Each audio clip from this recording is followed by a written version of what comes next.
Hi. కల్కి నుండి and Raja Saab నుంచి మనకి 2 పోస్టర్లు అయితే రిలీజ్ అయ్యాయి కదా. సో మీకు ఏ పోస్టర్ బాగా నచ్చింది? 'కల్కి'. కల్కి. సో కల్కి అనేది ఒక అడ్వెంచర్ మూవీలా తీసుకోవచ్చు. సిరీస్ లో వస్తది అనుకోవాలా? సిరీస్ వైజే ఇది. యాక్చువల్లీ ఇది మహాభారతం ఇన్స్పిరేషన్ మూవీ కాబట్టి అది సింగిల్ పార్ట్ తో ఎండ్ అయ్యేది కాదు. సో దానికి కొలైడింగ్ గా చాలా పార్ట్స్ వస్తాయి.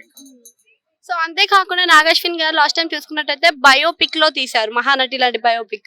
సో ఇప్పుడు ఒక అడ్వెంచర్ మూవీ అయితే తీయబోతున్నారు. సో ఎలా హ్యాండిల్ చేయగలుగుతారు అనుకోవచ్చు? అంత పెద్ద లెజెండరీ యాక్టివ్ మూవీని హ్యాండిల్ చేశారంటే ఇంకా ఇలాంటి బయోపిక్స్ ని హ్యాండిల్ చేయడం అంటే చాలా రేంజ్ కావాలి. ఎందుకంటే చిన్న మిస్టేక్ అయినా ఎంతో మందికి సమాధానం చెప్పుకోవాలి. సో దానికి సమాధానం చెప్పుకోవడానికి రిస్క్ చేయగలిగిన డైరెక్టర్ ఇంకా మిగతా దేనికైనా చేయగలరని నమ్మకం. అండ్ మనకి రాజాసాబ్ చూసుకున్నట్టయితే మారుతి డైరెక్షన్ లో వస్తుంది. సో మారుతి గారు అనగానే లవ్ స్టోరీస్ అండ్ మనకి ఫ్యామిలీ ఎంటర్టైన్మెంట్స్ కనిపిస్తానే ఉంటాయి. సో ఇప్పుడు రాబోయే స్టోరీ కూడా అలానే ఉంటది అనుకోవచ్చా? పోస్టర్ ప్రకారం చూస్తే కొంచెం కొంచెం ప్రభాస్‌ని ఒక ఫంకీ స్టైల్‌లో కొంచెం